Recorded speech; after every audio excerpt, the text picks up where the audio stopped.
हमारे पास क्वेश्चन दिया है, so that the only real value of lambda for which the following equation have non zero solution is 6। कहने का मतलब जब भी हम क्या करेंगे, इस इक्वेशन को सॉल्व करेंगे तो हमको जो भी इसका सोल्यूशन मिलने वाला है वो नॉन जीरो होना चाहिए और क्या 6 होना चाहिए। कहने का मतलब सिर्फ ओनली वन रियल नंबर होना चाहिए, ये बात हमको प्रूव करना है। ठीक है, तो पहले क्या करते हैं, इस इक्वेशन को होमोजेनियस फॉर्म के अंदर अरेंज कर लेते हैं। होमोजेनियस क्या होता है, ए एक्स इक्वल टू जीरो ऐसे दिखता है। ठीक है, तो देखो हम क्या कर लेते हैं, सबके राइट में जो भी है उसको लेफ्ट में ला देते हैं। तो क्या मिल जाएगा, माइनस का इधर हो जाएगा इक्वल टू जीरो, और यहाँ पे minus lambda y equal to minus lambda y हो जाएगा इक्वल टू जीरो, और यहाँ पे क्या हो जाएगा माइनस का lambda z equal to zero. ठीक है, तो अब क्या करते हैं, इसी पे बात करते हैं। तो हम क्या कर लेते हैं, अपने इस सब सॉल्व इक्वेशन को ए एक्स इक्वल टू जीरो के फॉर्म में पहले अरेंज कर लेते हैं। ठीक है, तो हमको क्या मिलेगा, देखो यहाँ से हमको ए का वैल्यू क्या मिलेगा, यहाँ पे एक्स, यहाँ पे एक्स चलेगा, मतलब ए का कोफिशिएंट कितना है, वन माइनस लेमडा, फिर क्या वाई का टू है, जेड का थ्री है, और यहाँ से आगे क्या मिलेगा,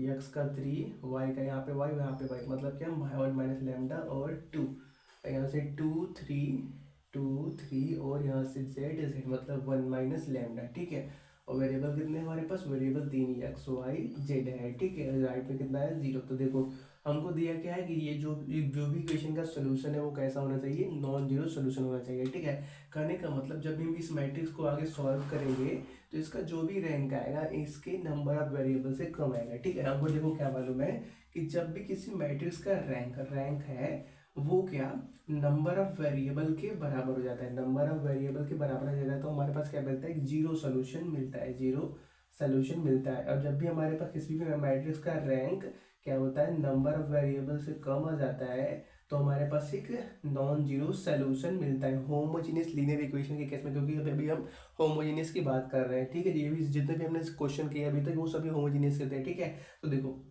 यहाँ से क्या मिलता है हमको, नॉन नॉन जीरो सोल्यूशन मिलता है। ठीक है, तो देखो दिया क्या है, हमारे पास एक नॉन जीरो सोल्यूशन आ रहा है। ठीक है, वो क्या है, सिक्स है। तो कहने का मतलब इस मैट्रिक्स का जो भी रैंक होगा वो क्या होगा, लेस देन थ्री होगा, क्योंकि नंबर ऑफ वेरिएबल थ्री है तो उसका मैट्रिक्स का रैंक क्या होगा, लेस देन थ्री होगा। ठीक है, तो देखो एक और इंपॉर्टेंट बात आपको बताते हैं, हमने चैप्टर वन के अंदर पढ़ा हुआ है। ठीक है, चैप्टर वन या चैप्टर टू के अंदर पढ़ा हुआ है रैंक वाले टॉपिक में, कि सपोज कर लो कोई भी यहाँ पे हमारे पास मैट्रिक्स है। ठीक है, सपोज कर लो थ्री क्रॉस थ्री ऑर्डर का मैट्रिक्स है, इसका रैंक हमने फाइंड कर लिया डिटर्मिनेंट मेथड से। तो ठीक है, अगर डिटर्मिनेंट मेथड से हमने रैंक फाइंड किया है, मान लेते हैं इसका रैंक टू आया है, किसी भी मेथड से फाइंड करो कोई प्रॉब्लम नहीं है। मान लेते हैं कोई थ्री क्रॉस थ्री ऑर्डर का मैट्रिक्स था, इसका रैंक टू आ गया, तो उस सिचुएशन में इसका थ्री क्रॉस थ्री ऑर्डर का जो भी डिटर्मिनेंट होगा उसका वैल्यू क्या आएगा, जीरो के बराबर आएगा। ठीक है, ये सब बात हमने क्या किया है उस चैप्टर में देखा हुआ है। आप देख सकते हो कि कोई भी मैट्रिक्स है, अगर n क्रॉस n ऑर्डर का हमने बोल दिया कि इसका रैंक क्या आ चुका है, इसका रैंक मान लेते हैं n आ चुका है, तो इसके जितने भी n प्लस वन ऑर्डर के डिटर्मिनेंट बनेंगे वो सभी क्या होंगे, जीरो के बराबर होंगे। ठीक है, तो देखो हमने देखा भी था, अगर डिटर्मिनेंट मेथड की बात करें तो उसमें क्या होता था, हम डिटर्मिनेंट सॉल्व करते थे, जहाँ पे भी डिटर्मिनेंट का वैल्यू नॉन जीरो आता था जिस भी ऑर्डर के लिए, वो क्या बन जाता था, उस ऑर्डर उस मैट्रिक्स का रैंक बन जाता था। ठीक है, जैसे मान लो एक हमारे पास थ्री क्रॉस थ्री ऑर्डर का मैट्रिक्स है, तो पहले हम क्या करते हैं, अगर डिटर्मिनेंट रूल लगाना है तो पहले क्या करेंगे, थ्री क्रॉस थ्री ऑर्डर का मैट्रिक्स निकालेंगे। अगर उसका वैल्यू जीरो के बराबर आ गया तो हम क्या करेंगे, टू क्रॉस टू ऑर्डर पे आएंगे। अगर इस किसी के पे इसी मतलब थ्री क्रॉस थ्री पे ही इसका वैल्यू नॉन जीरो आ गया इसके डिटर्मिनेंट का, तो हम बोल देंगे इसका रैंक कितना है, थ्री है। अगर जीरो आ गया तो क्या करेंगे, टू क्रॉस टू पे चेक करेंगे, फिर वन क्रॉस वन पे चेक करेंगे। ठीक है, तो यही सब होता है rank of matrix determinant form से निकालने के लिए। ठीक है, तो वहाँ पे हमने वहाँ पे बात सेकंड चैप्टर में शायद बात किया था, तो ज़्यादा बात नहीं करेंगे यहाँ पे। तो देखो ये दे दिया है कि rank of this matrix is less than three, तो हम क्या बोल सकते हैं कि जो भी इस मैट्रिक्स का डिटर्मिनेंट होगा क्या, थ्री क्रॉस थ्री ऑर्डर का, वो क्या होगा, जीरो के बराबर। ठीक है, कहने का मतलब one minus lambda two three three, one minus lambda two two three, one minus lambda, ये क्या है, थ्री क्रॉस थ्री ऑर्डर का मैट्रिक्स है, इसका डिटर्मिनेंट कितना होना चाहिए, जीरो के बराबर होना चाहिए। ठीक है, तो हम क्या करते हैं, थोड़ा सा पहले इसी पे ऑपरेशन और कर लेते हैं, बाद में डिटर्मिनेंट निकाल लेंगे। ठीक है, पहले थोड़ा सा इस मैट्रिक्स के ऊपर और क्या करते हैं, कुछ चेंजेस कर लेते हैं। तो उसमें क्या करते हैं, पहले रो के अंदर क्या करते हैं, दूसरे और तीसरे को ऐड कर देते हैं, मतलब row one plus row two plus row three कर देते हैं। ठीक है, तो देखो हमको क्या मिल जाएगा, वन माइनस लेमडा थ्री और टू फाइव, मतलब क्या यहाँ पे सिक्स माइनस लेमडा हो जाएगा।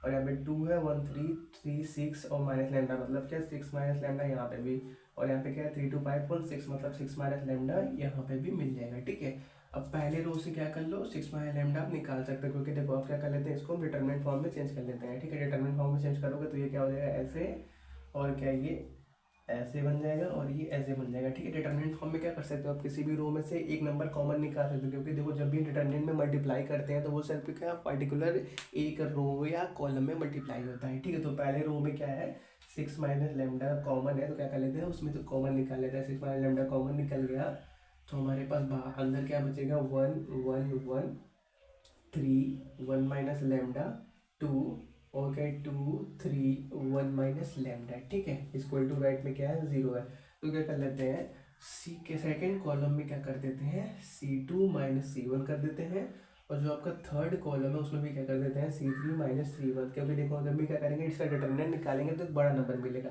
तो हम क्या कर लेते हैं मैक्सिमम 0 बना देते हैं किसी भी एक रो या कॉलम में। ठीक है, तो हमको देखो क्या मिलेगा 6 माइनस लेमडा, ऊपर का नोट कर लो, तो 6 माइनस लेमडा मिलेगा, और क्या मिलेगा हमको यहाँ से पहले में चेंजेस नहीं होने वाला है 1 3 2 रहेगा, 1 माइनस 1 0, और क्या 1 है 1 माइनस लेमडा है, और क्या करना है माइनस का 3 कितना हो जाएगा माइनस का 2 माइनस लेमडा मिल जाएगा। ठीक है, और यहाँ पे 2 माइनस 3 1, और यहाँ पे क्या बनेगा 1 माइनस 1 0, और क्या 2 माइनस 3 माइनस का 1, और क्या 1 माइनस लेमडा और माइनस 2 कितना हो जाएगा माइनस का 1 माइनस का लेमडा बन जाएगा। ठीक है, इक्वल टू 0, देखो हमारे पास पहले में मैक्सिमम 0 आ गया, तो क्या करेंगे बस पहले ही रो के अलग एक्सपैंड कर देंगे तो हमको आराम से अपने डिटरमिनेंट का वैल्यू मिल जाएगा। ठीक है, इधर का नोट करो, तो देखो या तो हमारे पास 6 माइनस लेमडा इक्वल टू 0 होगा, या इसको सॉल्व करते हैं। ठीक है, तो क्या मिलेगा 1 बाहर, और क्या अंदर क्या क्या मिलेगा ये। ठीक है, तो कहने का मतलब साथ में लिख देते हैं, तो यहाँ पे क्या मिलेगा -2 माइनस लेमडा, और क्या इंटू में -1, चलो माइनस लेमडा -1 ही कर लो, क्या है कोई दिक्कत नहीं है ये साथ में, और क्या साथ में क्या मिलेगा ये वाला माइनस माइनस क्या हो जाएगा +1। ठीक है, इक्वल टू 0। ठीक है, तो क्या करते हैं इसको सॉल्व करते हैं, तो क्या मिल जाएगा यहाँ पे माइनस का माइनस माइनस +2 लेमडा मिल जाएगा, और क्या यहाँ पे +2 minus minus plus lambda square और प्लस लेमडा। ठीक है, और +1 ये वाला, तो क्या मिल जाएगा 6 माइनस लेमडा, और क्या यहाँ से लेमडा स्क्वायर, और क्या +3 लेमडा +3 इक्वल टू 0 मिलेगा। ठीक है, इक्वल टू 0, तो हम क्या कर देते हैं इसको सॉल्व करते हैं, तो देखो यहाँ से क्या मिलेगा हमको लेमडा का value plus minus under root सीधा चालू रूल लगा लेते हैं। ठीक है, तो क्या मिलता है -b, तो लेमडा को क्या मिल जाएगा माइनस का b मतलब माइनस का 3 plus minus under root b square मतलब 3 का स्क्वायर माइनस 3 का स्क्वायर मतलब 9 माइनस 4 a का वैल्यू मतलब 1 c का वैल्यू 3। ठीक है, 4 3 12 अपॉन 2 a मतलब सिंपली 2।